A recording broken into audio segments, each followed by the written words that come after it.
Baik, bismillahirrahmanirrahim. Assalamualaikum warahmatullahi wabarakatuh. Alhamdulillahirabbil alamin wal aqibatu lil muttaqin wala udwana illa 'alal zalimin. Wassalatu wassalamu ala asyrafil anbiya'i wal mursalin nabiyina Muhammadin wa ala alihi wa ashabihi wa man tabi'ahum bi ihsanin ila yaumiddin. Amma ba'd. Ya ayyuhalladzina amanu taqullaha haqqa tuqatih wa la tamutunna illa wa antum muslimun. Fa inna asdaqal kalami kalamullah wa khairul hadi hadi Muhammadin sallallahu alaihi wasallam wa syarrul umuri muhdatsatuha fa inna kulla muhdatsatin fid dini bid'ah wa kulla bid'atin dhalalah wa kulla dhalalatin finnar. Amma ba'd. Bapak-bapak, ibu-ibu, saudara-saudara yang dirahmati Allah Subhanahu wa taala.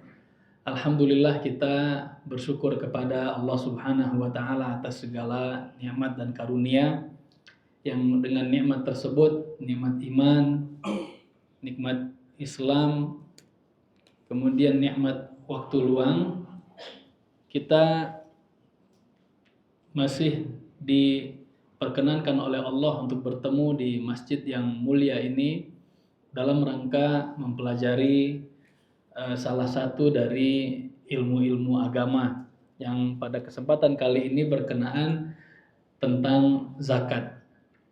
Kita meminta kepada Allah Subhanahu wa taala semoga Allah memberikan kita taufik untuk memahami ilmu ini, kemudian menerapkan ilmu ini dalam kehidupan kita dan bisa memberikan manfaat ilmu ini kepada orang lain dengan mengajarkannya. Dan tidak lupa bahwasannya banyak keutamaan yang Allah Subhanahu wa taala berikan kepada mereka orang-orang yang senantiasa berada di majelis ilmu, khususnya berada di masjid, sebagaimana Nabi Shallallahu alaihi wasallam sampaikan dalam hadis yang sahih, "Majtama'a qaumun fi baitin min buyutillah", tidaklah satu kelompok manusia itu berkumpul di salah satu masjid-masjid Allah Subhanahu wa taala, yatluna kitab Allah. Mereka membaca dan bertilawah Al-Qur'an, wa yatadarasuna bainahum, dan mereka itu mempelajari kandungan-kandungan Al-Qur'an, illa wa nazalat alaihimus sakinah, kecuali akan turun kepada mereka itu as-sakinah, rasa tenang. Wa ghasyiyatuhumur rahmah, mereka akan diliputi dengan rahmat dan kasih sayang Allah Subhanahu wa taala. Wa haffathumul malaikah, para malaikat Allah akan menaungi mereka. Kemudian wa dzakarahumullahu fi man indah, Allah Subhanahu wa taala akan menyebutkan mereka, nama-nama mereka itu di hamba-hamba Allah yang dekat dengan Allah di langit sana. Jadi keutamaan yang sangat luar biasa sekali, dan ini mudah-mudahan jadi motivasi kita untuk terus menghadiri kajian-kajian ilmu agama di masjid-masjid. Ya, apalagi terkadang kajian itu waktunya lama, seperti hari ini dari jam 10 nanti sampai asar misalnya. Mungkin kita bersemangat karena apalagi yang hubungannya sama harta benda kita ya, kayak untuk urusan muamalah, akad-akad ya, itu termotivasi supaya apa? Oh, kita sesuai dengan syariah. Tapi ada yang lebih penting dari itu. Seperti apa? Waalaikumsalam warahmatullah. Seperti apa? Kajian tentang akidah, kajian tentang tauhid. Bagaimana kita mengenal Allah Subhanahu wa taala, yang itu teorinya sangat banyak sekali. Para ulama sebutkan dalam kitab-kitab. Nah, itu yang kalau ada diadakan di masjid-masjid dekat rumah kita atau dimanapun, kita hadiri, karena itu menjadi apa? Pondasi yang pertama sebelum kita membangun agama kita itu, yaitu pondasi akidah yang lurus, akidah yang kuat. Ya. Nah, dalam kita berkumpul untuk berada di majelis ilmu, Allah Subhanahu wa taala akan berikan kita rasa sakinah, rasa tenang. Kemudian rahmat dan kasih sayang Allah itu bercucuran kepada orang-orang yang berada di majelis ilmu. Kemudian para malaikat itu menaungi, dan malaikat itu ridho dan rela dengan orang-orang penuntut ilmu. Kemudian lebih dari itu apa? Allah yang menciptakan kita itu menyebutkan nama kita kepada hamba-hamba Allah yang dekat dengan Allah di langit sana. Bayangkan, kalau kita nama-nama kita disebut oleh orang yang terkenal aja, itu kita senang. Ini bagaimana Al-Khaliq, bagaimana sang pencipta yang menciptakan kita itu menyebutkan nama kita. Bagaimana caranya? Kita berada di majelis ilmu. Ini sering kita dengar motivasi ini supaya kita bisa melawan nafsu kita. Karena seringkali ada nih kesempatan kita sebetulnya untuk menghadiri majelis ilmu, apalagi masjid-masjid itu sangat banyak. Masjid-masjid ada kajian-kajian, tapi mungkin ada kesibukan-kesibukan dunia nanti yang justru menjadikan kita melewati kesempatan tersebut. Mudah-mudahan Allah Subhanahu wa taala memberikan kita keutamaan-keutamaan tadi sehingga kita senantiasa menjadi orang yang diberikan ketenangan, yang diberikan rahmat dan kasih sayang Allah, yang dinaungi malaikat dan disebut-sebut oleh Allah Subhanahu wa taala. Kemudian salawat serta salam senantiasa tercurah bagi Nabi besar Muhammad sallallahu alaihi wasallam. Sosok yang sunnahnya selalu kita pelajari, sunnahnya berusaha kita pahami, sunnahnya kita berusaha untuk amalkan dalam kehidupan kita, yang kita pelajari sirahnya, yang kita cintai sosoknya, yang kita amalkan ajarannya, yang kita kedepankan cinta kita kepada Nabi kita Muhammad SAW daripada cinta kita kepada makhluk-makhluk Allah Subhanahu wa taala. Dan ini merupakan cinta yang hakiki. Dan Nabi Shallallahu alaihi wasallam tidaklah mewariskan dinar atau dirham. Tapi yang Nabi wariskan adalah apa? Ilmu. Faman akhadhaha, kata Nabi, barang siapa yang mengambil ilmu ini, dia telah mengambil hal yang sangat besar. Makanya para ulama itu mereka berjuang untuk mempelajari ilmu. Bukan hanya untuk menjadi seorang guru, tapi berjuang untuk mempelajari ilmu, menggapai ilmu sebanyak-banyaknya. Kenapa? Karena ilmu ini adalah warisan Nabi kita Muhammad Sallallahu alaihi wasallam. Mudah-mudahan kita termasuk sosok yang betul-betul mencintai Nabi SAW, sehingga sebagaimana Allah kumpulkan kita di dunia ini, Allah kumpulkan kita bersama dengan orang yang paling kita cintai nanti di surga, yaitu Nabi Muhammad Sallallahu alaihi wasallam. Sebagaimana Nabi katakan, almar'u ma'aman ahab. Nanti di akhirat orang itu bersama sosok yang paling dia cintai. Di saat kita menjadikan sosok tersebut adalah Nabi kita Muhammad SAW, kita akan bersama Nabi kita Muhammad Sallallahu alaihi wasallam. Kemudian bapak-bapak, ibu-ibu, saudara-saudara yang dirahmati Allah Subhanahu wa taala. Ini mudah-mudahan kebaca ya. Jadi waktu saya diminta untuk membahas tentang zakat ini, saya bilang ini satu hal yang menarik. Kenapa? Karena zakat ini salah satu ibadah yang memiliki hubungan itu bukan hanya kepada antara kita dengan Allah Subhanahu wa taala, tapi juga ada hubungan kita dengan sesama makhluk, hubungan kita dengan kehidupan kita di dunia. Ada hubungan kita dengan urusan ekonomi kita. Dan zakat ini memiliki banyak keutamaan, ya. Dan kebetulan salah satu materi yang saya ajarkan, karena ngajar mahasiswa pakai bahasa Arab, jadi materinya itu saya siapkan pakai bahasa Arab. Habis itu untuk disampaikan di sini butuh terjemahan. Waktunya nggak ada, akhirnya cuma sampai berapa slide, tapi mudah-mudahan nanti bisa kita pahami bersama ya.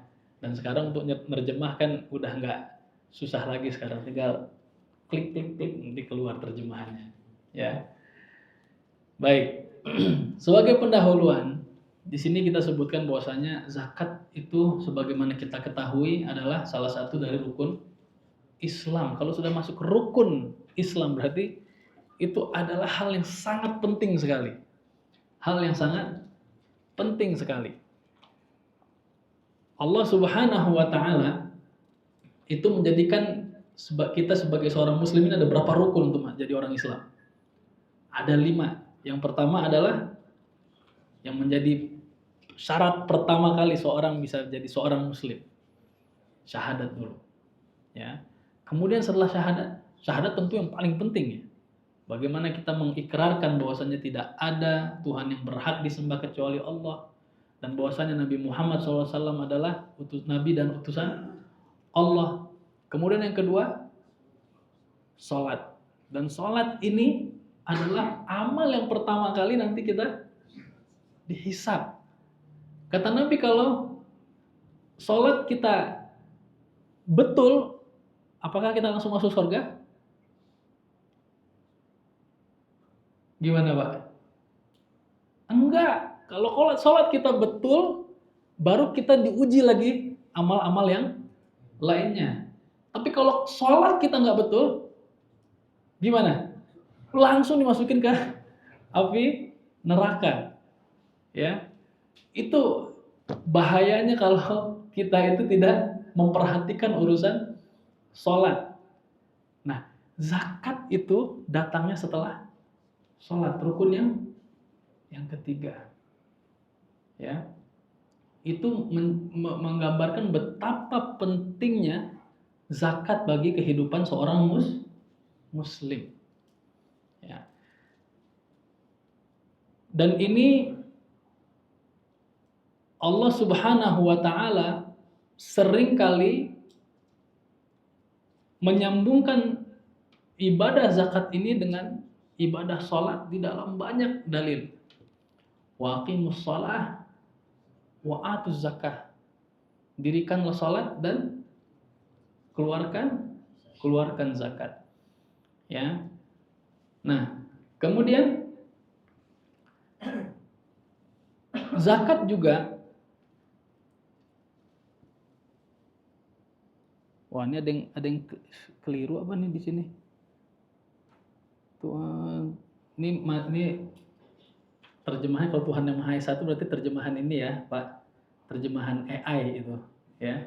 Saya nulisnya Allah Subhanahu wa taala bahasa Arab padahal, ya.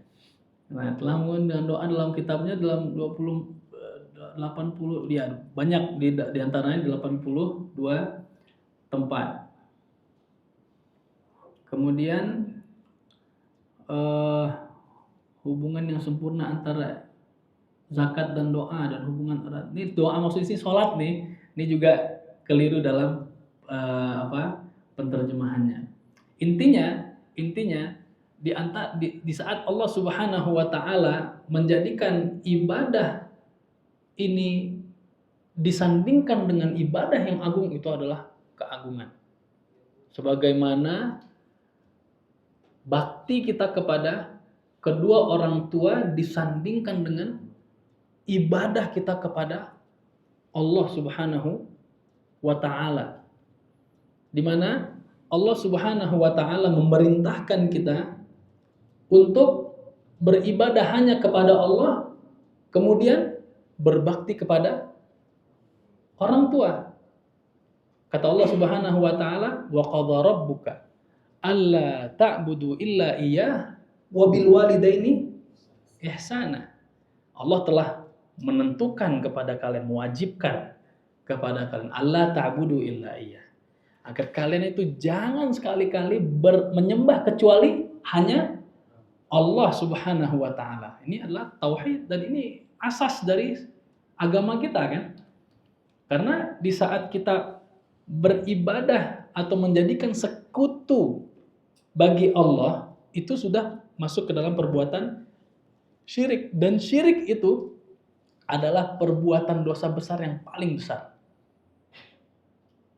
Dosa besar yang paling besar. Bahkan dia bisa mengeluarkan seorang dari agama Islam.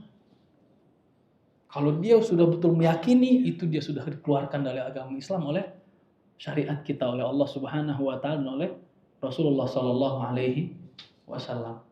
Nah, wabil walidaini ihsana. Dan juga berbuat baik, berbuat ihsan kepada kedua orang tua. Nah, di sini kita melihat apa? Karena Allah sandingkan antara ibadah hanya kepada Allah, dan ini tauhid dan itu asas dari agama, dengan berbakti kepada kedua orang tua. Ini menandakan betapa pentingnya bakti kita kepada orang tua. Begitu juga dengan zakat disandingkan dengan sholat. Dan seluruh umat Islam itu ijma, sepakat bahwasannya zakat ini hukumnya wajib. Zakat ini hukumnya wajib. Apa itu wajib? Jika dilakukan maka akan mendapatkan pahala, kalau ditinggalkan dosa. Itu wajib. Ya, yang lebih lengkap lagi itu jika dilakukan dengan tujuan beribadah kepada Allah, maka itu berpahala. Tapi kalau ditinggalkan, dia akan dengan sengaja akan mendatangkan dosa. Ya. Jadi itu hukum yang pertama kali, atau itu yang harus pertama kali kita ketahui, bahwasanya zakat itu wajib. Wajib kita keluarkan. Artinya kalau kita lakukan kita mendapatkan pahala, kalau kita tinggalkan kita akan mendapatkan dosa dari Allah Subhanahu wa taala. Kemudian ada beberapa manfaat yang bisa diraih oleh kita manusia dari ibadah zakat ini. Ya, zakat bisa mensucikan harta dari hal-hal yang buruk, dan itu merupakan pengabdian kepada Allah Subhanahu wa taala. Kemudian zakat bisa mensucikan diri kita dari sifat yang tidak baik, yaitu apa? Kikir, pelit. Ya, sifat pelit. Kemudian zakat itu juga merupakan ujian dari Allah. Kalau kita bisa melakukannya, berarti kita bisa lulus dari ujian tersebut. Harta adalah hal yang paling kita cintai. Makanya Allah sebutkan wa tuhibbunal mala hubban jamma. Kalian itu sangat suka dan cinta terhadap harta. Ini benar nggak, Pak? Benar. Kita semua. Saya ngomong begini bukan saya juga suka harta. Semua kita kerja, berangkat pagi, kadang pulang malam, meeting, apalagi kalau punya usaha yang nggak ada waktu istirahatnya, kadang istirahat kalau nggak lagi penuh kegiatannya, diikutin terus kegiatan itu. Dalam rangka apa? Mencari harta, mengumpulkan harta. Ya, kita sangat suka dengan harta. Diri kita sudah dibikin oleh Allah sesuai fitrah kita tuh suka dengan harta.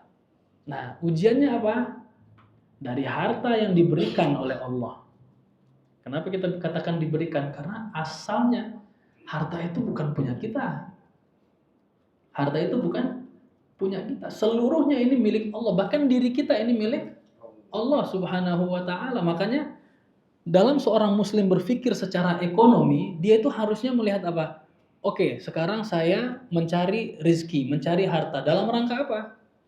Jadi bukan tujuannya adalah harta atau rezeki tadi, tapi dalam rangka apa saya mencari ini? Dalam rangka beribadah. Karena saya diciptakan oleh Allah untuk beribadah. Kan wa ma khalaqtul jinna wal insa illa liya'budun. Tidaklah aku ciptakan jin dan manusia, kata Allah Subhanahu wa taala, kecuali hanya untuk beribadah. Kecuali hanya untuk bahkan ayat selanjutnya itu Allah hubungkan dengan urusan rezeki. Ma uridu minhum min rizq. Kata Allah, aku tidak menginginkan dari mereka, dari jin dan manusia itu rizki. Wa ma uridu an yut'imun. Aku tidak menginginkan dari mereka memberikan makan kepadaku, kata Allah. Allah tegaskan setelah itu apa? Innallaha huwa razzaq dzul quwwatil matin. Sesungguhnya Allah itu maha senantiasa memberikan rezeki. Jadi Allah yang memberikan kita semua. Kewajiban kita hanya untuk apa sih? Hanya beribadah. Hanya beribadah. Dimulai dengan keyakinan kita kepada Allah, itu ibadah. Jadi saat kita asyhadu alla ilaha illallah wa asyhadu anna muhammadar rasulullah, itu jangan kita sangka itu merupakan hanya apa? Lip service aja, ucapan kita aja, tidak. Sebagaimana kita perlu untuk memahami tentang sholat, perlu nggak kita memahami sholat? Tentang tata caranya, bahkan kita pengen memahami apa kandungan dari zikir yang kita baca setelah sholat. Begitu juga yang paling utama, syahadat. Syahadat itu harus dipelajari. Apa maknanya, apa konsekuensinya, apa syaratnya, apa keutamaannya. Sebagaimana nanti kita akan berbicara tentang keutamaan zakat ini. Kenapa? Karena para ulama selalu kalau berbicara tentang satu ibadah akan menyebutkan keutamaannya. Itu untuk apa? Memotivasi kita terus. Tadi termotivasi untuk melakukan amal ibadah tersebut. Karena apa? Intinya kita beribadah. Jadi di saat kita mengeluarkan harta kita, kita yakin kalau sepenuhnya itu harta bukan punya kita. Walaupun kita yang mengumpulkan, walaupun kita yang menabung, walaupun kita yang mencari. Karena hakikatnya itu milik Allah. Memang Allah berikan kita kepemilikan juga. Tapi pemilikannya ini parsial. Seluruhnya asalnya milik Allah. Makanya Allah berhak dong berarti untuk mengatur dari mana dan kemana harta itu kita, dari mana kita raih dan kemana kita gunakan. Allah berhak. Makanya ada halal dan haram. Kita mencari dan mengumpulkan harta dari cara yang tidak diperbolehkan oleh Allah. Boleh nggak? Nggak boleh dong. Nggak boleh. Apalagi Allah sudah pastikan kalau yang namanya rezeki kita itu sudah ditentukan. Sehingga mau pakai cara yang halal, mau pakai cara yang haram, rezeki kita segitu-segitu aja. Nggak akan bertambah, nggak akan berkurang. Nggak mungkin harta seorang muslim dia itu berkurang karena dia itu mengamalkan tuntunan syariat dalam mencari rezeki. Nggak mungkin. Nggak mungkin. Begitu juga nggak mungkin dia bertambah kalau dia itu menggunakan cara-cara yang haram. Nggak mungkin. Makanya kalau kita sudah meyakini ini, bahwasanya ini adalah hak Allah Subhanahu wa Ta'ala, maka apa yang terjadi? Mudah kita untuk mengeluarkan bagian yang itu merupakan bukan hak kita. Bukan hak kita loh. Makanya Allah katakan dalam Al-Quran, wa fi amwalihim haqqun ma'lum. Mereka orang-orang yang merasakan di dalam harta mereka itu ada hak yang diketahui, lis-sa'ili wal mahrum, untuk orang-orang yang meminta karena tidak memiliki kemampuan, dan orang-orang yang tidak diberikan dan dibukakan pintu rezeki, dimiskinkan oleh Allah Subhanahu wa Ta'ala. Hak berarti kalau ada seorang muslim di hartanya itu ada zakat, dia termasuk orang yang wajib untuk mengeluarkan zakat, tapi dia tidak keluarkan, kemudian dia konsumsi, berarti dia telah memakan hak orang lain. Dan itu merupakan satu kezaliman. Ya. Dari sinilah kita berangkat sebagai seorang muslim. Dia yakin bahwasanya rezeki itu dari Allah, rezeki itu ditentukan oleh Allah, dan rezeki itu semuanya milik Allah. Allah berhak untuk menentukan. Jangan sampai kita malah justru merasa udah capek. Kerja ini yang kita lakukan untuk, apalagi kita laki-laki, mencari nafkah, itu kewajiban. Yang artinya, kalau kita lakukan kita berpahala, tidak kita lakukan kita berdosa. Jadi kita bekerja itu bukan dalam rangka mencari rizki sebetulnya. Dalam rangka kita mengamalkan perintah Allah. Allah mewajibkan kita untuk memberikan nafkah kepada keluarga. Allah mewajibkan kita untuk bekerja dan berkarya. Itu Allah perintahkan kepada kita. Bahkan Nabi SAW di saat ada salah satu sahabat dari Ansor, dia datang untuk meminta. Nabi bukan orang pelit. Nabi itu ada orang minta apa dia kasih. Tapi perhatikan di hadis ini, Nabi SAW memberikan kita pembelajaran bagaimana kita itu lebih baik memberikan seorang itu kail dan bukan ikan. Dia datang minta kepada Nabi. Kemudian Nabi bilang kepada orang tersebut, kamu punya apa di rumah? Dan ini memang orang miskin. Ini merupakan orang miskin, laki-laki dari Ansor ini. Kemudian kata laki-laki tersebut, saya punya ina. Ina itu wadah untuk saya minum dan keluarga. Kemudian kain. Kain sebagian dipakai, sebagian ditaruh di rumah. Saking miskinnya. Kalau dulu kan pakainya kain, orang dililitin, nggak pakai kayak sekarang kita ada jahitannya, ada, ya kan? Sehingga kemiskinan yang sangat luar biasa. Kalau orang miskin zaman sekarang aja masih ada jahitannya kan, kebentuk gitu. Zaman dulu sampai sebegitunya miskinnya. Nabi bukan orang yang pelit, tapi Nabi ngajarin kita. Apa? Kata Nabi, bawa barang tadi. Terus Nabi di depan para sahabatnya yang lain itu ngapain? Dia bikin lelang. Dilelanglah barang itu. Dilelang barang itu, kemudian Nabi berikan sebagiannya kepada laki-laki tadi untuk dibelikan modal untuk rumahnya tadi. Kemudian setengahnya kata Nabi beli faas, beli kapak. Kemudian ambil kayu di hutan. Kemudian nanti datang lagi kepada saya setelah 15 hari kata Nabi SAW. Nabi ajarkan dia untuk apa? Bekerja, untuk berkarya. Dalam riwayat, di saat dia datang lagi kepada Nabi SAW, dalam 15 hari itu dia sudah memiliki kemampuan finansial. Kenapa? Dia berjualan. Ya. Intinya apa? Pekerjaan itu adalah kewajiban. Berapa yang kita dapat? Apakah itu selalu berhubungan dengan berapa kekuatan atau usaha yang kita berikan? Enggak. Ada nggak orang yang kerjanya dia hanya beberapa jam aja, penghasilannya besar? Ada nggak? Ada. Ada nggak orang yang kerja pontang-panting dari pagi sampai malam, penghasilannya kecil? Banyak juga. Ada juga kan? Kalau kita melihat rezeki itu tujuan kita, wah itu kita langsung bisa bilang Allah nih nggak adil. Padahal Allah maha adil loh. Kok orang yang kerjanya giat pendapatannya sedikit.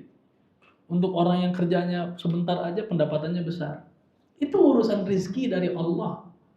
Yang Allah telah tentukan. Tapi apakah Allah lupa dengan usaha yang hamba tadi lakukan? Tentu jika niatnya sama-sama soleh, Allah akan lebih menghargai orang yang bekerja lebih banyak.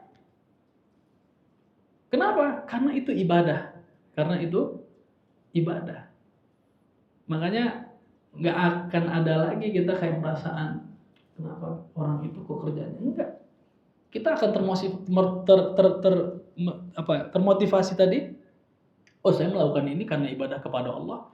Semakin banyak saya melakukan pekerjaan, semakin banyak pahala yang dapat saya raih. Ya. Nah, jadi jangan khawatir kalau harta kita pun itu nanti diminta oleh Allah sebagiannya untuk dikeluarkan. Ya. Oke.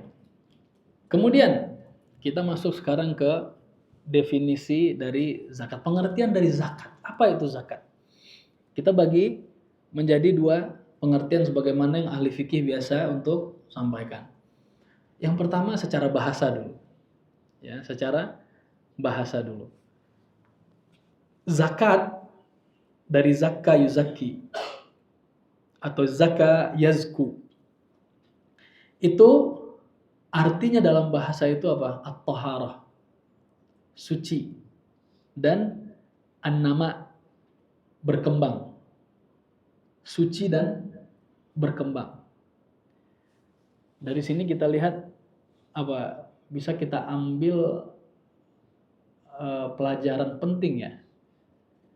Bahwasanya Nabi Shallallahu Alaihi Wasallam adalah betul-betul utusan Allah.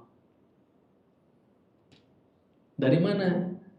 Nabi adalah sosok yang ummi, nggak bisa baca, nggak bisa nulis. Tapi bagaimana Nabi itu bisa mensyariatkan satu amalan yang namanya zakat, yang artinya adalah dia itu suci dan berkembang. Karena pada hakikatnya yang namanya zakat itu adalah amalan yang mensucikan harta kita, mensucikan diri kita dari perbuatan atau sifat yang buruk seperti pelit dan kikir tadi. Nggak mungkin seorang yang ummi, buta huruf, itu bisa untuk memilih kata-kata ini. Ini pertanda apa? Nabi Shallallahu Alaihi Wasallam la yantiqu anil hawa. Nabi itu dia tidak berbicara sesuai dengan keinginan pribadi dia, nafsu dia. Tapi apa yang dia keluarkan itu adalah apa? Wahyu dari Allah Subhanahu wa taala. Ya. Jadi asal dari kata zakat adalah suci dan berkembang. Suci karena dia mensucikan diri kita dan harta kita. Berkembang karena memang Allah akan kembangkan harta yang dikeluarkan dari zakat itu.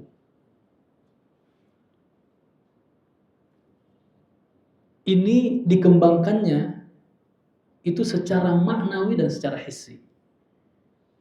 Dikembangkannya harta kita itu secara maknawi, yaitu Allah memberikan lipat ganda dari apa yang kita keluarkan. Sebagaimana Allah Subhanahu wa taala sebutkan perumpamaan orang yang berinfak di jalan Allah apa?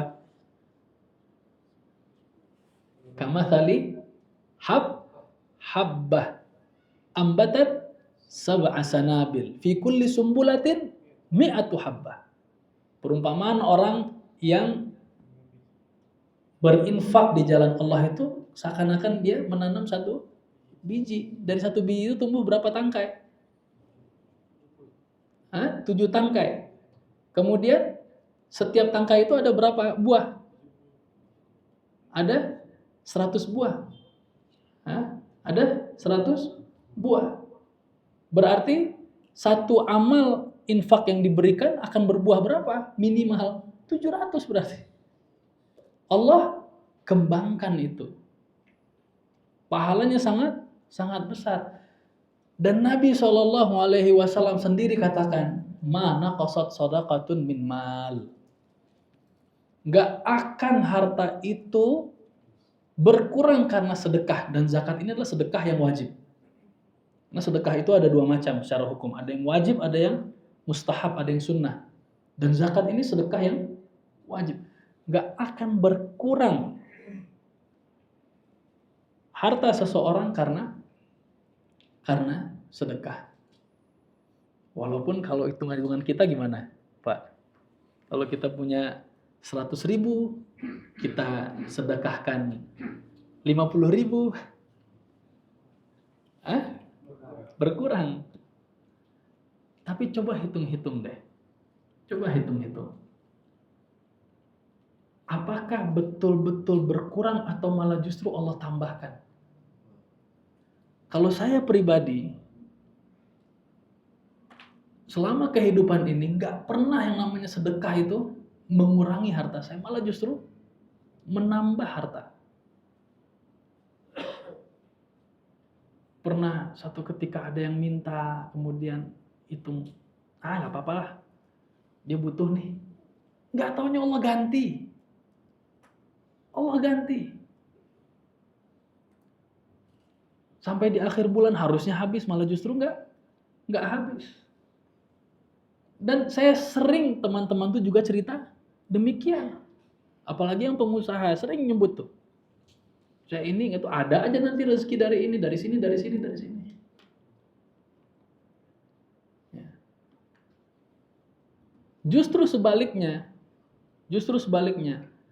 yang itu merupakan tambahan di depan mata kita, dalam penglihatan kita, tapi Allah larang dia, itu malah justru itu yang mengurangi harta kita. Seperti apa? Riba misalnya. Kata Allah, yamhaqullahu riba wa yurbis sadaqat.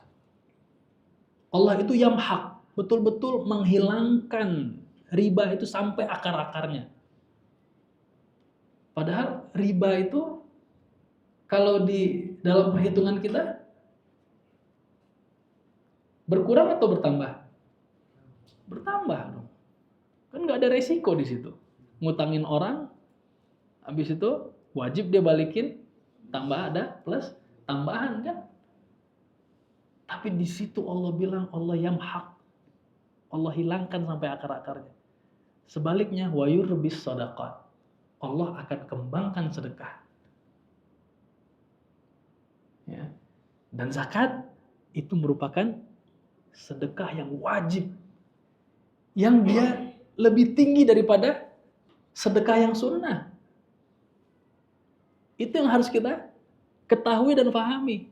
Jadi kita ngeluarinnya itu semangat kita. Bahkan apa? Kita hitung dengan betul-betul. Jadi zakat di situ ada pensucian diri kita dan harta kita, dan juga ada pertambahan di sana. Pertambahannya itu yang hissi dan maknawi. Kemudian ditinjau dari sisi syariat, karena ini merupakan apa? Amal ibadah yang disyariatkan. Seperti sholat misalnya. Sholat itu secara bahasa dia doa. Tapi secara syariat dia itu amalan yang dimulai dengan amal ibadah yang dimulai dengan takbiratul ihram, kemudian diakhiri dengan salam, ya. Sehingga orang-orang yang berpemahaman liberal, dia bilang ngapain sholat kayak begitu? Kita kan sholat itu kan doa. Oh, itu secara bahasa. Tapi dalam syariat kita, waktu Allah bilang sholat, aqimus sholat, dirikan sholat. Maksud sholat di situ adalah kita sholat seperti yang kita lakukan. Ya, begitu juga dengan zakat ini. Begitu juga dengan zakat ini. Zakat itu dalam terminologi syariah berarti beribadah kepada Allah dengan mengeluarkan bagian harta tertentu yang wajib dikeluarkan. Berarti pertama di sini kita pahami nggak semua harta kita dikeluarkan kan? Ada bagian harta dan itu hartanya tertentu sehingga tidak semua harta yang Allah berikan kepada kita itu ada zakatnya. Tidak semua harta yang Allah berikan kepada kita itu ada zakatnya. Kemudian yang wajib dikeluarkan untuk diserahkan kepada kelompok atau peruntukan tertentu. Dia hukumnya wajib dan ada orang-orang yang berhak atau pihak-pihak yang berhak untuk menerima zakat. Jadi dari pengertian ini kita pahami bahwasanya ada harta-harta yang ada wajib zakatnya, tapi itu tidak semua harta. Kemudian ada bagiannya yang dikeluarkan dan bukan semuanya.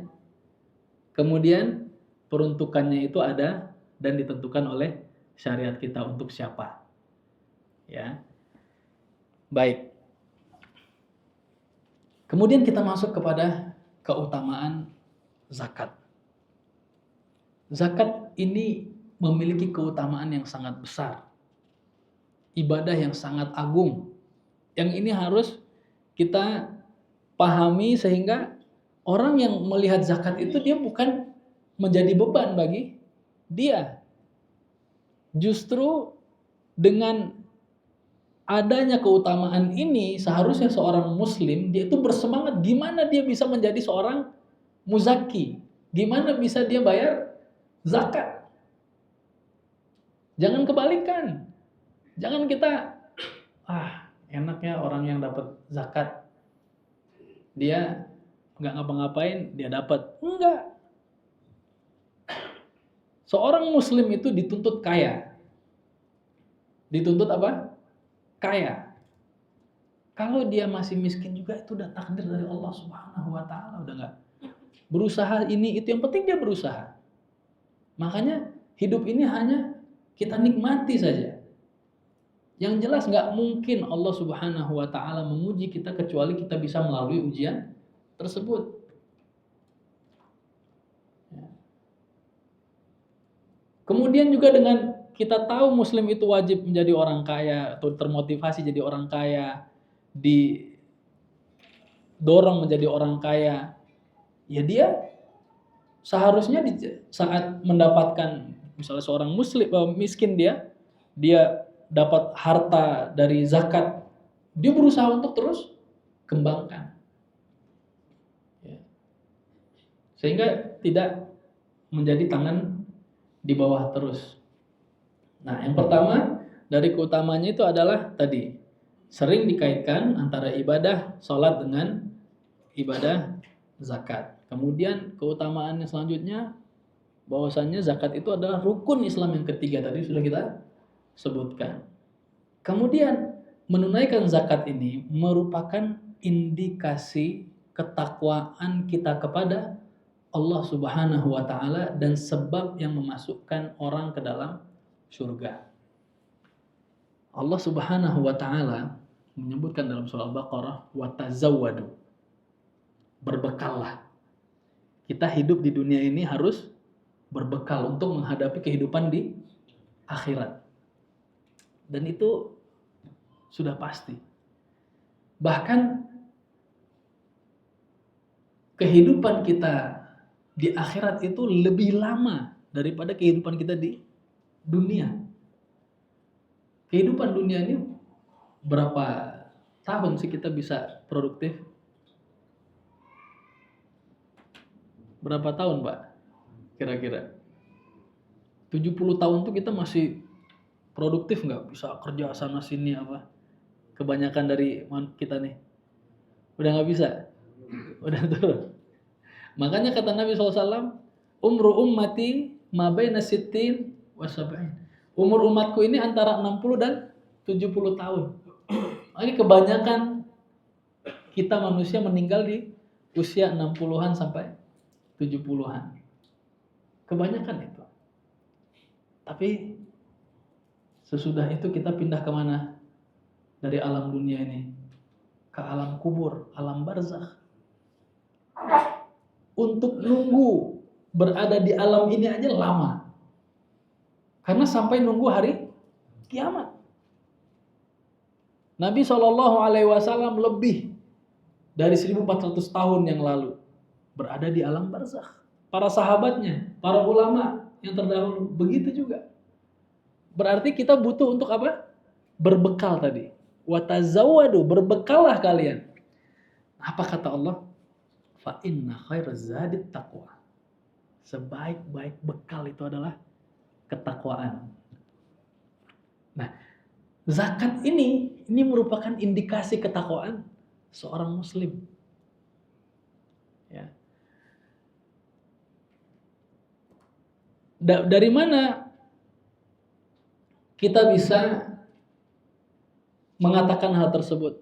Karena yang namanya takwa itu adalah melakukan apa yang Allah perintahkan meninggalkan apa yang Allah larang. Ya. Dan di saat kita mengetahui bahwasannya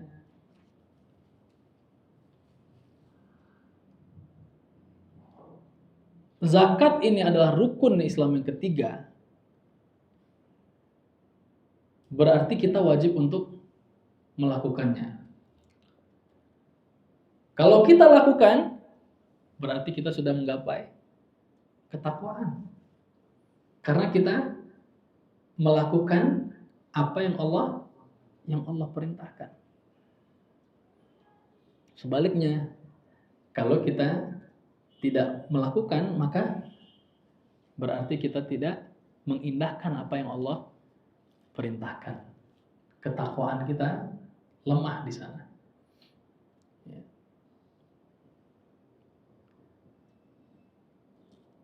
Kemudian dia menjadi salah satu sebab yang menjadikan kita masuk ke dalam surga, dan itulah yang kita inginkan, untuk masuk ke dalam surga. Jadi 60 atau 70 tahun itu yang kita lakukan, itu kan dalam rangka kita menggapai kehidupan yang enak di akhirat. Yang enak di akhirat ya di surga, bukan di neraka. Nabi SAW, bagaimana dalam Sunan Abu Dawud, menyebutkan khamsun, ada 5 hal. Man jaa'a bihinna ma'a iman dakhalal jannah. Apabila dikerjakan oleh seseorang dengan penuh keimanan, maka dia akan masuk ke dalam surga. Apa itu? Man hafadha 'ala shalawatil khams wa 'ala wudu'ihinna wa ruku'ihinna wa sujudihinna wa mawaqitihinna. Yaitu yang pertama, orang yang menjaga sholat 5 waktu. Dia jaga wudunya, dia jaga rukuknya, dia jaga sujudnya, dia jaga waktu-waktu sholatnya. Kemudian wasama Ramadan, berpuasa di bulan Ramadan.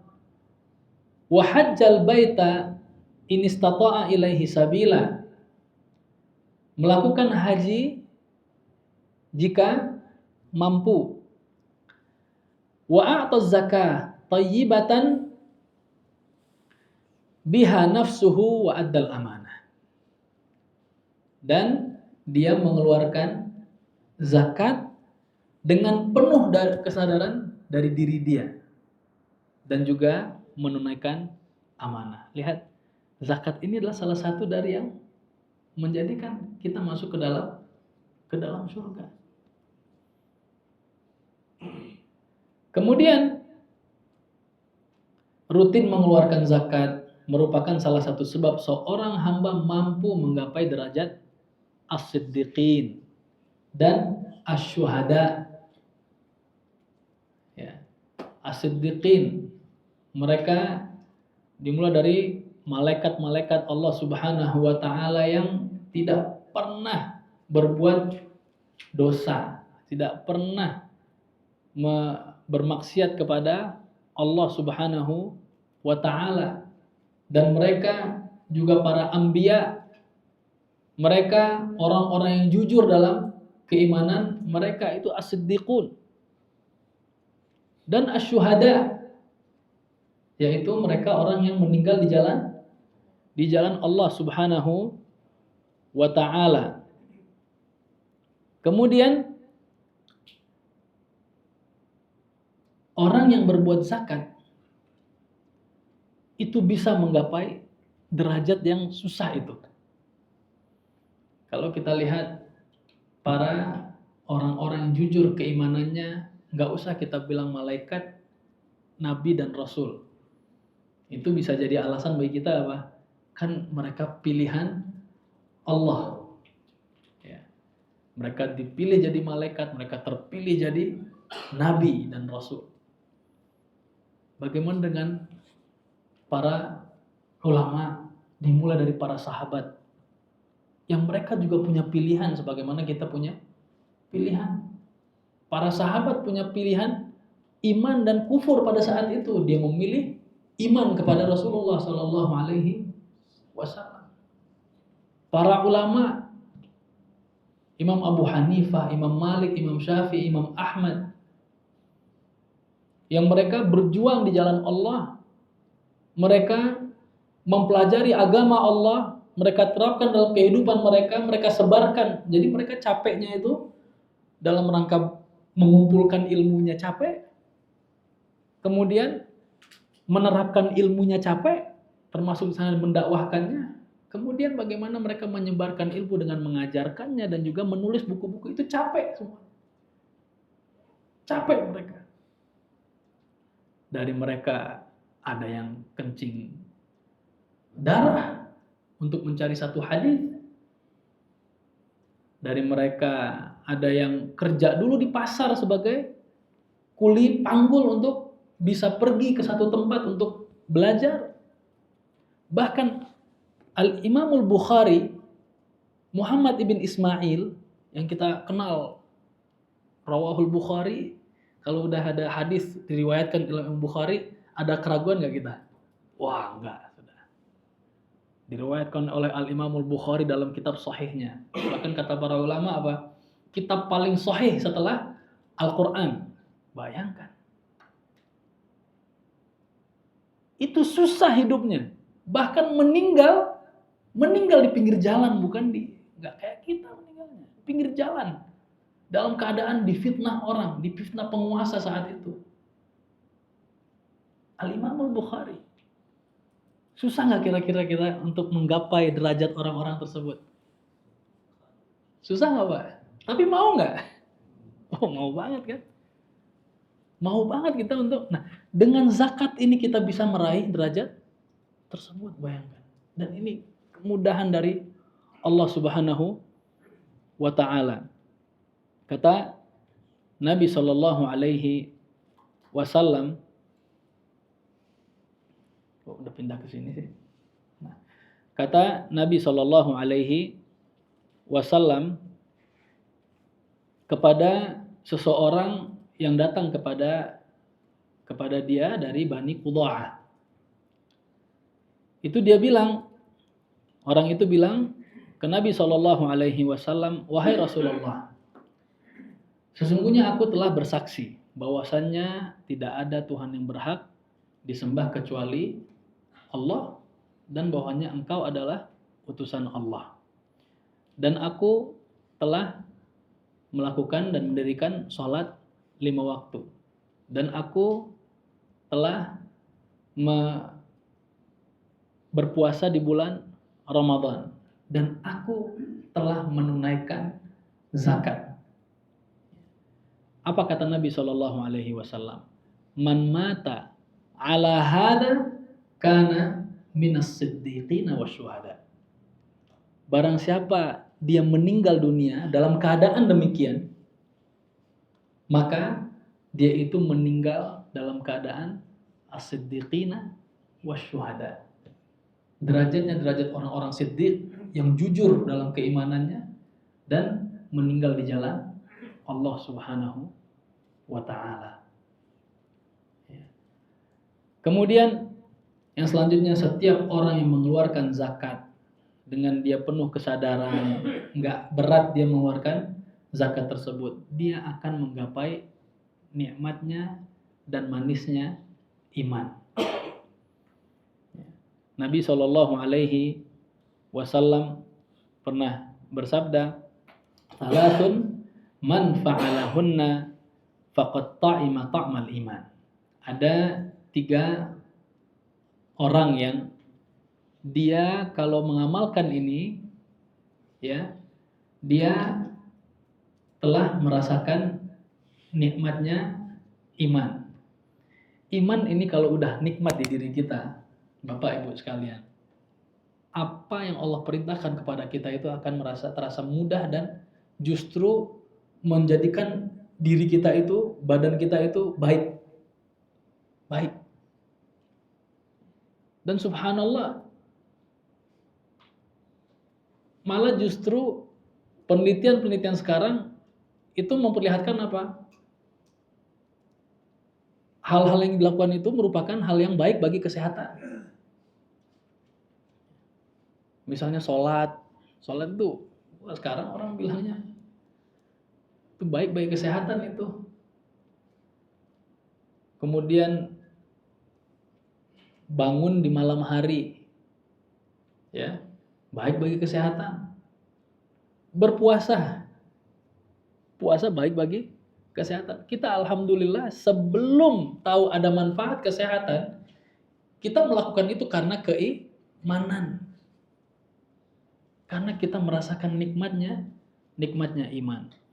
Kata Nabi SAW, "Man abadallaha wahdah wa alima an la ilaha illallah wa a'ta zakata malihi tayyibatan biha nafsuh."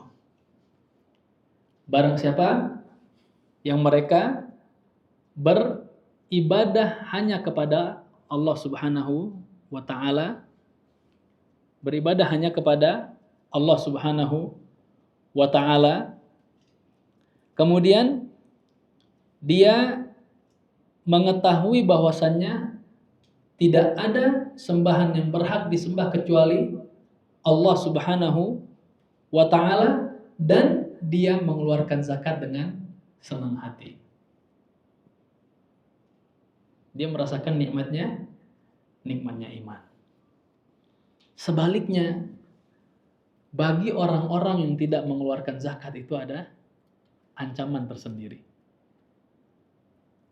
Ada ancaman tersendiri, yaitu apa? Azab yang sangat pedih. Kata Allah Subhanahu wa ta'ala dalam surat At-Taubah, "Walladzina yaknizuna adh-dhahaba wal fiddah wa la yunfiqunaha fi sabilillah." Mereka orang-orang yang menyimpan emas dan perak dan tidak menafkahkannya di jalan Allah. Dan yang paling penting untuk kita nafkahkan apa? Pertama, kita keluarkan dulu karena bukan hak kita, yaitu zakat. Maka kata Allah Subhanahu wa ta'ala, "Fabashshirhum," berikanlah mereka kabar, bi'adzabin alim, atas azab yang sangat pedih. Apa azabnya? Kata Allah Subhanahu wa ta'ala, "Yauma yuhma 'alaiha finari jahannam fatukwa biha jibahuhum wa junubuhum wa dhuhuruhum hadza ma kanaztum li anfusikum." Kata Allah Subhanahu wa ta'ala, pada hari di mana dipanaskan emas dan perak itu. Emas dan perak ini itu zaman dulu merupakan apa? Mata uang yang digunakan oleh manusia. Bahkan sampai Nabi SAW meninggal dunia, yang digunakan adalah emas dan perak, dinar dan dirham. Lalu dibakar dengannya itu dahi mereka, lambung mereka, dan juga punggung mereka. Disetrika mereka itu. Kemudian apa kata Allah? Hadza ma kanastum li anfusikum. Inilah yang kalian timbun, yang kalian tidak keluarkan haknya, yang tidak dikeluarkan zakatnya. Kemudian di antara azab yang pedih itu nanti di hari kiamat, harta-harta tadi yang tidak dikeluarkan itu akan dikalungkan oleh Allah Subhanahu wa ta'ala. Sebagaimana dalam surah Ali Imran, Allah Subhanahu wa ta'ala berfirman, "Wala yahsabanna alladhina yabkhaluna bima atahumullahu min fadlih huwa khairal lahum bal huwa syarrul lahum sayutawwaquna ma bakhilu bihi yaumil qiyamah." Kata Allah Subhanahu wa ta'ala, jangan disangka mereka orang-orang yang pelit, tidak mengeluarkan hartanya untuk dikeluarkan zakat dari harta tersebut, itu baik buat mereka. Dengan nampaknya harta itu menjadi banyak, terkumpul. Bal huwa syarrul lahum. Itu buruk bagi mereka, kata Allah. Mengapa? Kata Allah Subhanahu wa taala, nanti di hari kiamat harta-harta itu akan dikalungkan kepada mereka. Di hari kiamat, di hari kita takut, di hari kita menunggu untuk diadili. Di hari dimana kita takut dosa-dosa kita itu dipertontonkan. Orang ini Allah tontonkan dengan apa? Dikalungkan harta-harta dia tadi. Sehingga sudah ketahuan dia. Ya. Jadi lebih baik kita mengeluarkan zakat. Sudahlah, itu merupakan hak orang lain dan kita mendapatkan keutamaan-keutamaan yang banyak. Baik. Kemudian hukumnya tadi sudah kita bahas. Hukumnya adalah wajib, bahkan rukun yang ketiga dari rukun Islam. Ya. Rukun itu apa sih, Pak? Bukan syarat. Rukun itu adalah hal yang ada pada sesuatu. Kalau tidak ada itu tidak terjadi sesuatu itu. Kayak misalnya kalau dalam bahasa itu rukun itu kayak pinggir apa tiang-tiang ini, ya kan, dan pondasinya itu harus ada kan, pondasi tiang itu bisa dikatakan rumah nggak? Nggak. Kapan ada rumah? Ada dindingnya, ada atapnya, plafonnya, ya, ada sekat-sekatnya. Tapi sebelum ada sekat pun itu sudah bisa dibilang rumah kan. Nah kalau misalnya atapnya nggak ada, rumah bukan? Bukan. Nah itulah rukun, pengertian rukun itu. Berarti apa? Kalau zakat itu nggak ada, berarti Islam itu nggak ada.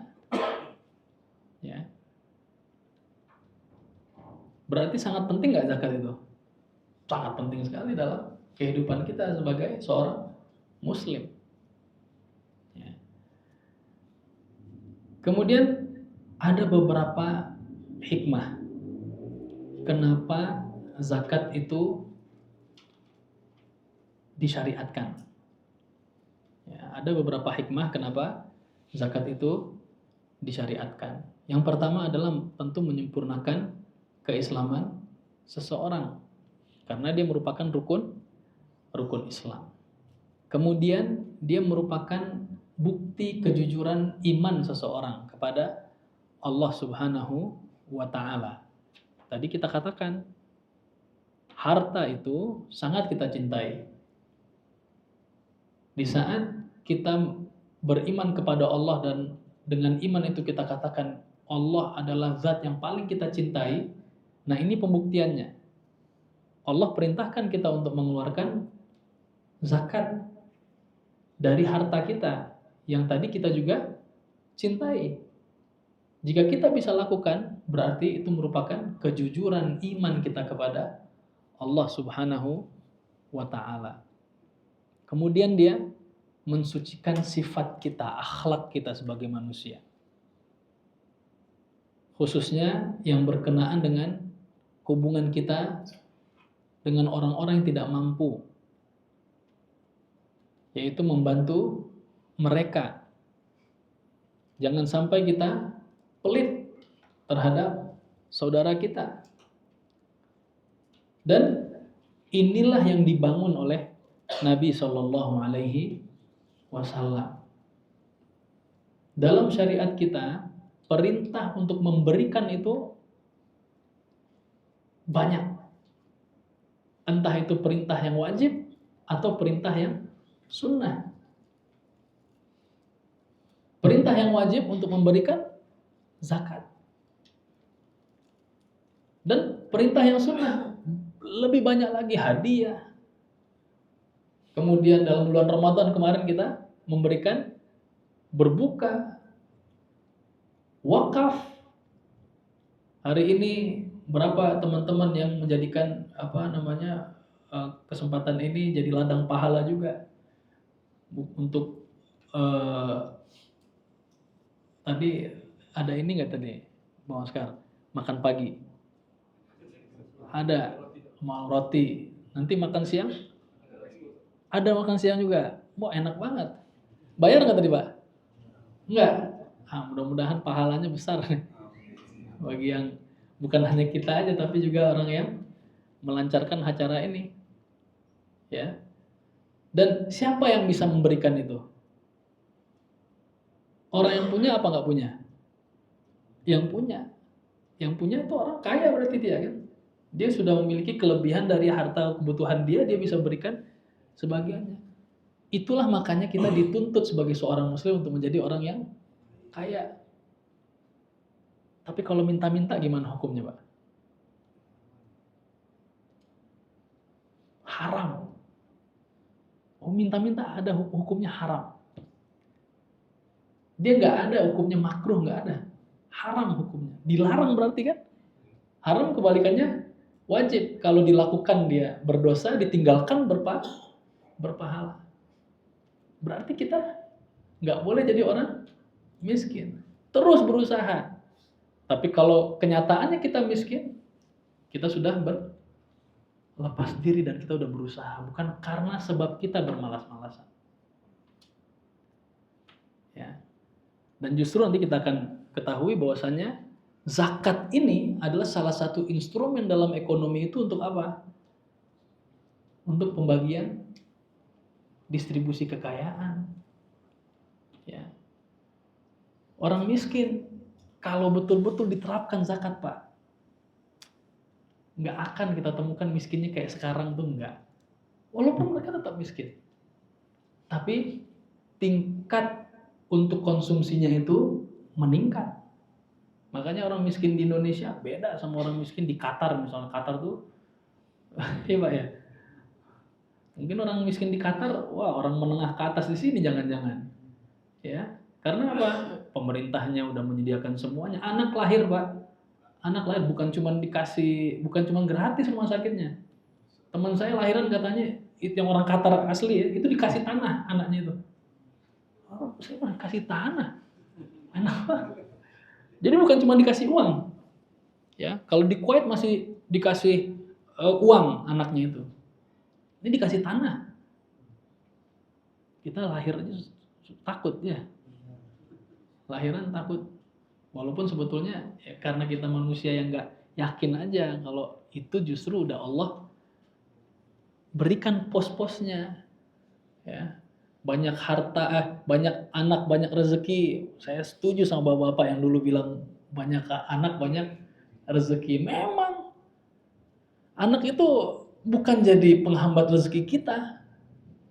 Makanya saya selalu kalau untuk urusan dunia ini ambil apa yang kata orang dulu lah. Kerja aja. Yang penting kerja, kamu keluar pagi-pagi kerja aja udah. Nggak usah perhitungan A, B, C, D, E pakai alat ini. Kalau nggak masuk nggak ini. Saya banyak ketemu orang-orang tua yang pengusaha-pengusaha itu. Dulu awalnya gimana? Ya saya kerja aja ke sini. Nggak tahu nyangkut di sini. Kan gitu. Dinikmatin hidupnya. Banyak anak, banyak rezeki. Bener itu. Kalau justru itu menghambat, itu ada sesuatu di diri kita. Gak mungkin Allah Subhanahu wa Ta'ala kita hidup sendiri aja Allah kasih kita hidup. Allah kasih kita rezeki, betul nggak Pak? Saya selalu ingetin itu. Saya bilang, dulu saya sendiri itu bisa hidup. Masa sekarang ada istri yang itu tanggung jawabnya ada di suami, masa nggak bisa hidup? Kemudian ada anak keturunan yang itu tanggung jawabnya ada pada si kepala keluarga, masa nggak bisa hidup sih? Kan Allah kita itu, ya Allah kita waktu sendiri, nah Allah kita waktu kita banyak anaknya kan.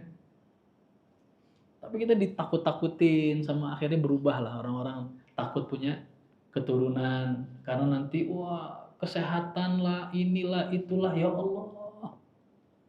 Hewan aja yang nggak punya akal, Allah yang menghidupkan. Bagaimana kita yang punya akal, yang Allah sempurnakan penciptaan kita? Nggak mungkin Allah biarkan.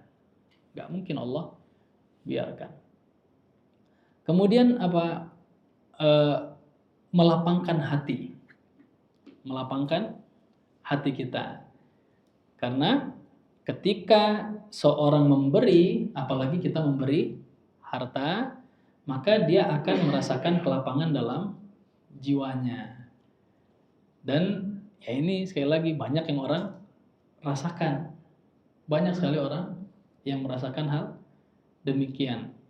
Di saat ngelihat orang susah, kemudian kita coba bantu, apalagi di saat kita bantu, perhitungan kita itu kayak nggak ada kemampuan buat ngasih nih, tapi kita paksain ngasih, itu kayaknya lega hati kita, lega hati kita. Terlebih di saat melihat saudara kita yang kita bantu itu dia betul-betul terbantu dengan pemberian kita, enak, ya. Makanya orang-orang muhajirin dulu waktu datang ke orang-orang Ansor itu bukan orang-orang kaya. Malah justru kebanyakan yang kaya itu orang-orang muhajirin, tapi mereka menjadi miskin kenapa? Karena seluruh dunianya itu ditinggalkan di kota Mekah. Karena hijrah itu bukan hanya meninggalkan daerahnya. Mereka yang tadinya punya aset yang banyak, yang punya usaha itu ditinggalkan semua karena Allah Subhanahu wa taala. Tapi orang-orang muhajirin, orang-orang Ansar, mereka petani kebanyakan. Tapi wa yu'thiruna ala anfusihim walau kana bihim khasasah. Mereka itu mengutamakan saudara-saudaranya. Memberikan kepada saudara-saudara walaupun mereka memiliki keterbatasan. Allah puji mereka. Ya. Makanya kalau sampai sekarang yang udah pernah umroh atau haji, kalau mau jujur, kita nggak melihat keutamaan tempatnya ya, antara Mekah dan Madinah, enggak. Tapi kita melihat nyamannya di mana? Di mana? Madinah langsung. Saya punya pengalaman, awal ke Mekah, turun dari hotel tuh depan ada orang berantem. Tapi berdarah-darah. Darahnya banyak keluar, berarti kan berantemnya itu udah luar biasa gitu. Kalau dikira berantem belum ada darah, ya paling udah rame itu kan. Ini sampai darah-darah keluar. Saya bilang, ini di tanah haram ya, namanya kita orang yang jauh kan, ya apa-apaan di tanah haram kok mereka bisa berantem sampai begini apa segala macam, ribut kita kan. Tapi pertama saya ke Madinah, masuk ke Masjid Nabawi, itu saya mau turun mau masuk ke Masjidil Haram. Waktu di Madinah mau masuk ke Masjid Nabawi, itu ada orang satu gede, kemudian senyum ke saya, Assalamualaikum, tadhhab ilal masjid, kenal. Tafadhal. Saya kira dia kenal sama saya. Saking dia tuh mukanya tuh nggak asing gitu. Bukan yang ke masjid, nggak gitu. Tapi dia senyum. Seakan-akan dia kenal sama saya. Saya bilang, siapa ya? Siapa? Nggak mungkin saya kenal kan. Kalau negaranya beda kok. Dan saya baru ke sana. Bukan yang saya udah belajar di sana, bukan. Saya baru ke sana. Nggak mungkin nih orang kenal. Gede gitu dia. Dan bukan orang Indonesia pula memang. Di situ pas saya masuk, saya bilang kok beda ya, di Mekah pengalamannya sama di Madinah. Ya di Madinah itu hidup kita tuh lebih enak, orang-orangnya lebih enak daripada di Mekah. Dan ini bukan saya ngomong, orang-orang juga, orang sana ngomong begitu, orang-orang Saudi sendiri ngomong begitu. Sampai mereka punya perumpamaan, ahlu Makkah ya'ishuna ma'al hajar wa ahlul Madinah ya'ishuna ma'a khairil bashar. Jadi orang-orang Mekah itu keras, mereka orang itu. Temperamen apa? Kenapa? Karena mereka hidup dengan hajar, dengan batu. Karena kan batuan semua itu di sana, Mekah itu. Tapi orang-orang Madinah ya'ishuna ma'a khairil bashar. Mereka itu hidup bersama manusia terbaik. Siapa? Nabi Muhammad sallallahu alaihi wasallam. Ya. Jadi memberikan sesuatu itu melapangkan hati. Kemudian mencapai tingkat iman yang sempurna. Tadi sudah kita bahas, ya. Bahwasanya Rasulullah SAW menyebutkan tidak sempurna iman salah satu dari kalian sampai ia mencintai untuk saudaranya apa yang dia cintai untuk dirinya. Kita tadi mencintai harta. Kita juga pengen orang kita itu juga mendapatkan harta sebagaimana yang kita peroleh. Ya, itu merupakan kesempurnaan iman. Kemudian di antara hikmahnya dia adalah salah satu jalan menuju surga yang tadi kita sudah sebutkan. Kemudian nah ini yang berhubungannya sama kehidupan kita bermasyarakat. Tadi mungkin hubungannya lebih ke arah agama kita ya. Ini hubungannya pada masyarakat, yaitu apa? Membangun masyarakat itu seperti keluarga. Ada rasa persaudaraan di antara kita. Dan ini yang memang Allah sebutkan di dalam Al-Quran. Hakikatnya kita orang-orang muslim itu bersaudara. Innamal mu'minuna ikhwah. Kata Allah, sungguhnya orang-orang beriman itu mereka bersaudara. Bahkan Nabi SAW menggambarkan bagaimana persaudaraan kita sesama muslim ini itu bagaikan satu anggota tubuh dalam satu hadis. Kalau satu anggota ada yang sakit, yang lainnya ada aja yang kena sakit gigi, yang pusing kepala, yang ngerintih mulut, yang panas seluruh badan, ya kan? Itu yang seharusnya kita kaum muslimin rasakan antara kita. Persaudaraan itu yang harus dibangun. Dengan adanya kewajiban ini kan kewajiban. Maksudnya apa? Paksaan. Dengan adanya kewajiban ini bisa dibangun perasaan itu. Orang kaya dia mengeluarkan zakat kepada orang yang miskin. Apa perasaan orang miskin saat itu? Ya Allah, ada yang merhatiin saya nih. Saudara saya. Kalau kata orang sekarang, mamen katanya. Perhatiannya sebegitunya sama saya. Ya.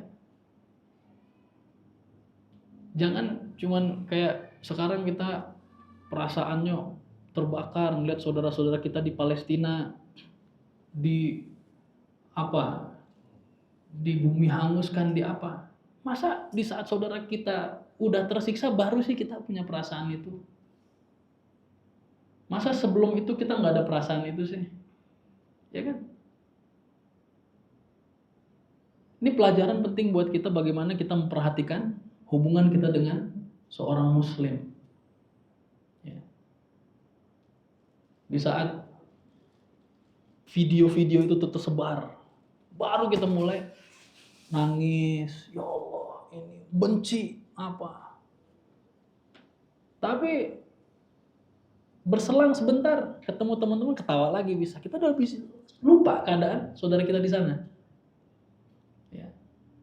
Seharusnya kalau kita ngelihat dan betul-betul merasakan hal tersebut, mungkin kita nggak akan ada waktu ketawa ya. Yang di jauh, ya hidup saudara kita sulit. Yang dekat di sini juga banyak yang sulit. Harusnya kita mikir terus gimana supaya mereka nggak sulit. Tapi kan enggak. Sebentar kita, wah udah sedih, ntar ketawa lagi ya Allah. Itulah lemahnya persaudaraan kita sebetulnya. Dan ini fakta kita kenyataan kita di zaman ini. Nah dengan adanya syariat zakat ini, itulah yang mengingatkan kita terus. Supaya, ayo loh, kita semuanya bersaudara. Ini kita kasih kepada saudara kita loh. Bukan cuma diambil dari harta kita, tapi untuk saudara kita. Kemudian, dengan kita perhatian kepada saudara-saudara kita, khususnya yang miskin. Karena zakat itu, walaupun nanti kita pelajari ada orang-orang mustahik yang mereka bukan miskin, tapi yang utamakan adalah mereka orang fakir dan miskin, ya.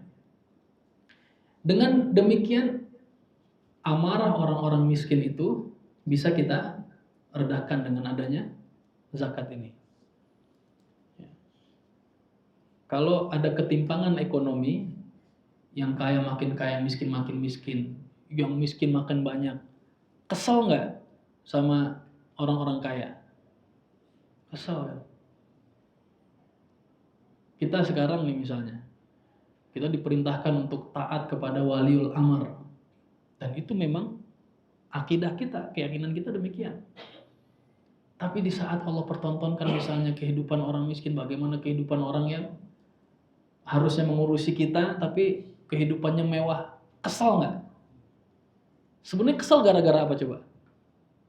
Kemewahan kan? Bukan karena dia sebagai menteri, bukan itunya kan? Sebagai menterinya memang tanggung jawabnya.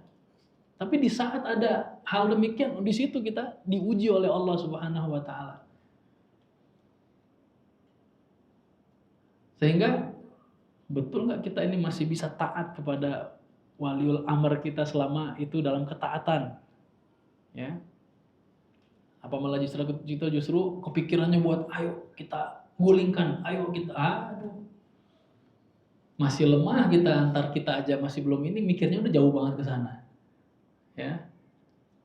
Lagi demo lagi nanti. Aduh, demo itu udah banyak ngerusak. Nanti habis ngerusak nanti negara benerin lagi. Uangnya mendingan buat orang miskin, kan gitu. Ya.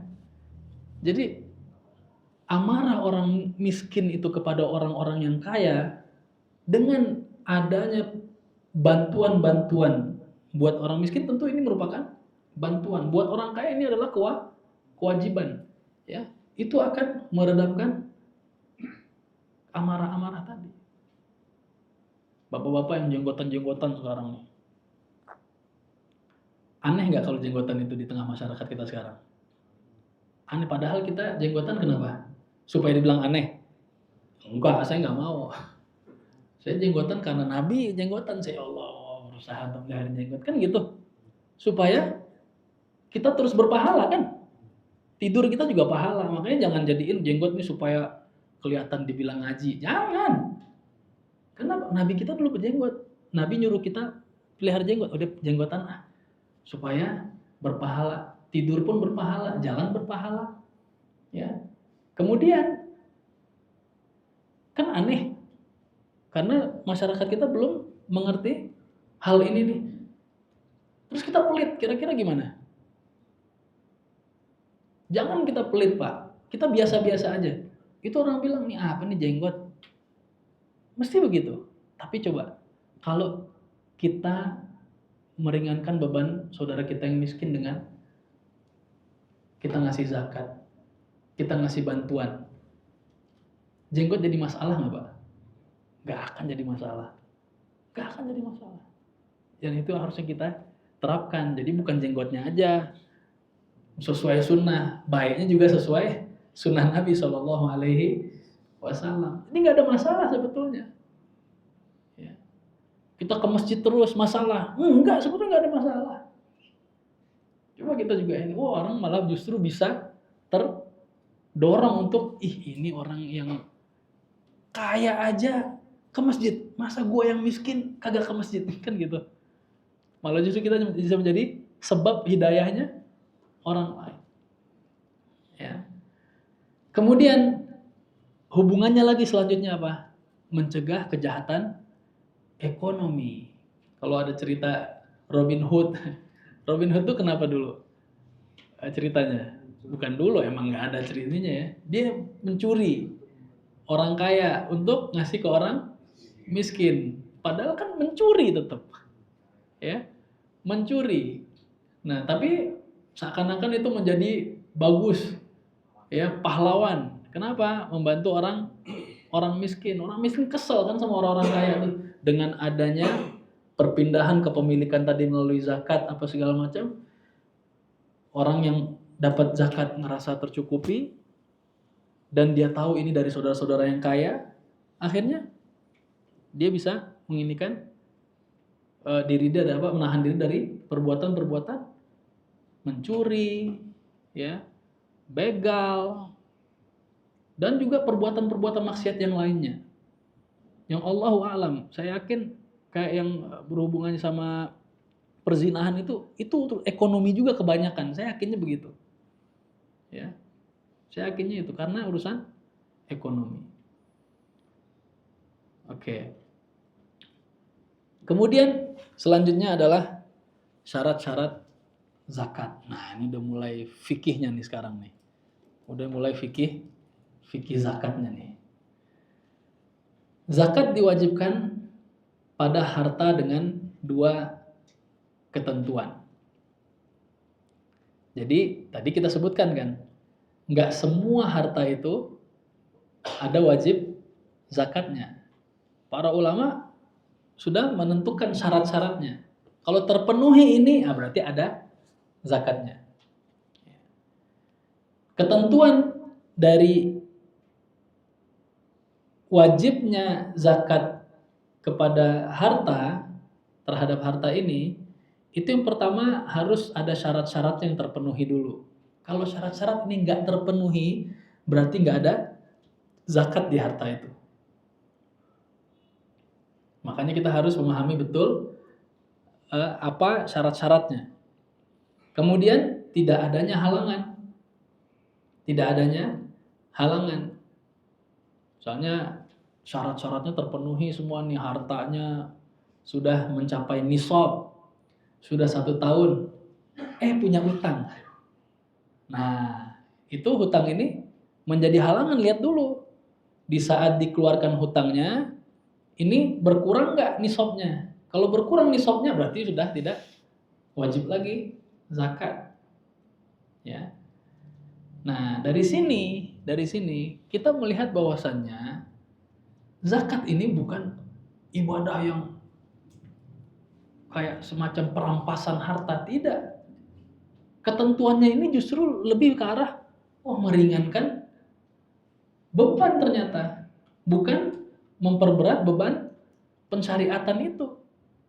Karena ada syarat yang terpenuhi dulu. Kalau nggak terpenuhi maka tidak ada zakat. Oke. Di sini ada zakat atau ada syarat-syarat yang berkaitan dengan muzaki, orang pemilik harta yang mengeluarkan zakat. Kemudian ada yang berkenaan dengan hartanya itu sendiri. Untuk yang berkenaan dengan pemilik harta, maka dia harus seorang muslim. Berarti kalau non-muslim nggak ada zakat. Makanya kalau non-muslim bilang, nanti kalau ini kita diwajibkan juga, kalau ada negara Islam diwajibkan bayar zakat. Enggak, itu khusus buat orang Islam. Ya. Kemudian dia merdeka, bukan budak. Dia adalah orang yang merdeka. Kalau budak, maka dia tidak diwajibkan. Kemudian syarat-syarat yang berkaitan dengan harta, maka ada 4 syarat yang harus terpenuhi. Yang pertama, harta tersebut termasuk jenis yang wajib dizakati. Harta tersebut adalah harta atau jenis yang wajib untuk dizakati. Di sini semakin jelas, nggak semua jenis harta itu ada zakatnya. Tapi di sini juga kita mengetahui, berarti penting nanti apa aja sih harta yang, jenis apa aja harta yang harus kita zakati. Selain jenis itu, berarti tidak ada zakat. Ya, selain jenis itu berarti tidak ada zakat. Kemudian yang kedua, mencapai nisab. Nisab itu adalah batas minimum, ya, yang ditetapkan secara syariat. Nanti akan berbeda dari satu harta yang jenis yang dizakati dari satu ke harta yang lainnya. Adanya nisab. Jadi kalau dia sudah mencapai batas minimum itu, misalnya untuk zakat emas. Zakat emas itu batas minimumnya memiliki 85 gram. 85 gram banyak nggak? Banyak banget kan? Nah, dia punya 84,9 gram. Wajib zakat nggak? Enggak. Jadi enak kan sebenarnya zakat itu? Ya. Kemudian Kemudian yang selanjutnya, telah berlalu haul. Haul ini adalah 1 tahun dari tahun Hijriyah. Bukan Masehi, tapi Hijriyah. Ya. Kecuali ada beberapa jenis harta yang wajib zakat, dia tidak ada haulnya. Nanti akan kita pelajari juga. Tapi secara umum ada yang namanya istilah haul di sini. Maksudnya apa? Emas tadi 85 gram. Kita miliki di tahun di bulan pertama, bulan Muharram. Untuk nisabnya sudah masuk belum 85 gram? Udah, langsung dikeluarkan nggak? Enggak. Kenapa? Karena harus nunggu haul dulu. Harus nunggu haul dulu. Dari Muharram sampai nanti akhirnya bulan Dzulhijjah, akhir bulan Dzulhijjah. Di akhir bulan Dzulhijjah, masih ada 85 gram. Udah sempurna 1 tahun, 1 Muharram yang akan datang, tahun yang akan datang itu wajib dia keluarkan 2,5%. Kalau di hari ke-28 di bulan Dzulhijjah, di akhir tahun, tanggal 28-nya, dia kena musibah dan harus menjual emasnya untuk keperluan misalnya kesehatan, berobat gitu. Atau mungkin dia kebutuhan untuk pendidikan, karena pendidikan berbayar mahal, harus jual emas. Berkurang dia dari bawah nisab, padahal sudah hampir 1 haul. Wajib zakat nggak? Kita bilang enggak. Kenapa? Karena tidak sampai 1 haul, dia sudah berkurang nisabnya. Bisa dipahami ya Pak? Nah, makin longgar lagi kan? Jadi zakat bukan beban. Kita yang butuh dengan zakat. Kita yang butuh dengan zakat. Sehingga wajib bagi kita untuk hitung-hitung terus. Supaya kita ngeluarin. Kemudian, harta tersebut dimiliki sepenuhnya oleh pemiliknya dengan kepemilikan yang sempurna dan stabil.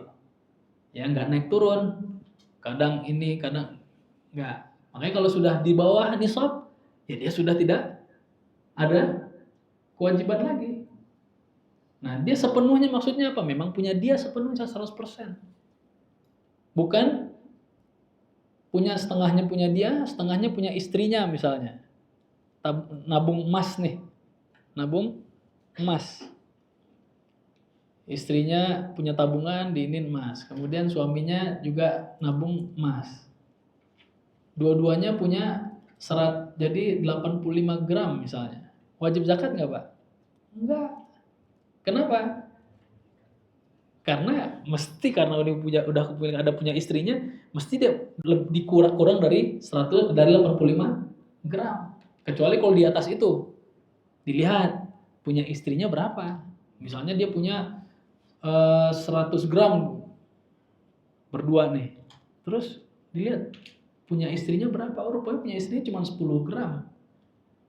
Kapan dia punya 90 gram nih? Dari bulan pertama. Ya berarti nanti itu sudah masuk nisab. Nanti dia keluarkan. Ya. Baik. Udah azan ya? Hah? Udah azan. Oke, siap-siap zuhur. Nah, bagus. Kita sudah sampai di syarat-syarat zakat. Ya, kalau untuk syarat untuk yang muzakinya dia cuma 2, gampang. Dia seorang muslim, kemudian dia merdeka. Nah, insya Allah kita semua muslim dan merdeka nggak? Kan budak udah nggak ada lagi, tapi kita muslim. Tinggal kita lihat dari segi hartanya. Punya nggak kita harta yang itu termasuk jenis-jenis harta yang dizakatkan, kemudian udah mencapai nisab atau belum, kemudian sudah melewati 1 haul atau belum, dan kita lihat itu milik kita semua atau tidak. Ya, jadi ini paling penting yang harus kita hafal supaya nanti kita bisa tahu setelahnya, atau ada permasalahan kita balik ke ini hartanya wajib zakat atau tidak. Allahu ta'ala a'la wa a'lam. kita sementara jeda dan saya pribadi berterima kasih atas semangat teman-teman di sini ya. Tadi semuanya pada begini, nggak ada yang nggak ada yang ini, nggak ada ya. Dan mudah-mudahan terus nanti sampai akhir ini kita ilmu yang kita dapat betul-betul full dan bisa kita kembangkan lagi dan kita bisa untuk menerapkan dalam kehidupan kita, dan nanti akan ada sesi diskusi ya. Jangan tanya jawab ya, diskusi ceritanya ya. Allahu taala a'la wa a'lam. Kita tutup sementara dengan doa kafaratul majlis. Subhanakallahumma wa bihamdika asyhadu an la ilaha illa anta astaghfiruka wa atubu ilaik. Wassalamualaikum warahmatullahi wabarakatuh.